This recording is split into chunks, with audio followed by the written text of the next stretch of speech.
Hi, it's Dave from Louette. I'm in the mobile showroom and I wanted to talk today about the Megado, some harness adjusting tips, and point out what the blocking plate is and explain all those screw heads on both sides of the knife bar, on the inside of the loom and the outside of the loom. So let's get to that. So as your Megado ages, you're going to find some changes in the positioning of the screw heads, both underneath the knife bar and correspondingly along here. So these are the Dobby hooks. There's one for each shaft.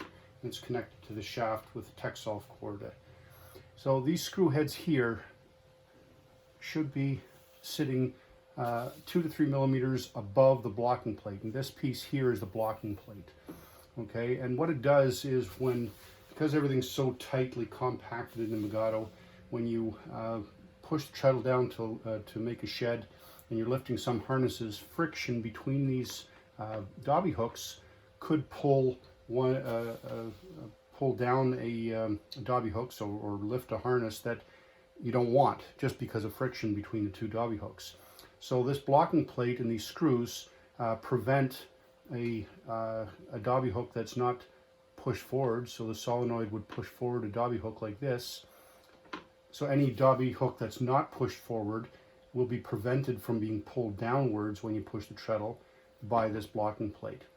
Now if the Dobby hook starts to sink, and that's just through Texolf cord wear, and it doesn't clear the blocking plate when it's at rest, so if this is the rest position in theory, the screw head here is below the blocking plate and it's not blocked.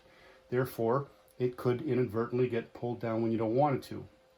So what I'm going to show you today is how you adjust the harnesses in order to move this screw head position so that it's back to the 2 to 3 millimeters above the blocking plate. So first, you go to the harnesses to do this. And right here you've got, on every harness, this metal wire that runs between the top and bottom harness bar has a little screw clamp on it. And you back off the screw so it loosens, and they're snug, so you'll need to apply a little bit of pressure there. But as soon as and I've already loosened the one on the other side, as soon as you loosen it, now the harness can slide up and down. And you can also move, as you can see, I'm moving the Texolf cord, and that moves this positioning. Okay, so what you do is you adjust it so that you pull the cord so that it's at the height you want, and then you go back and you tighten your clamp.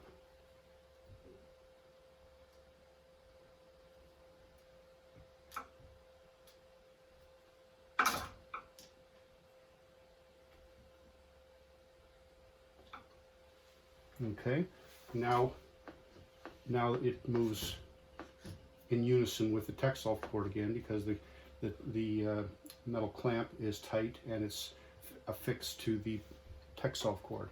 I'll need to do the same thing on the other side, but that process, going through all the different harnesses here, is how you adjust these screw head positions.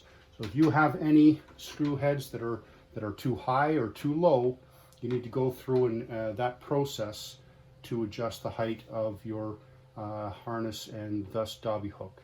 So all the Dobby hooks should be lined up nicely in a row as they are here. And by doing that, they will also be nicely aligned on the other side here where the knife bar is. And that's the tip for today.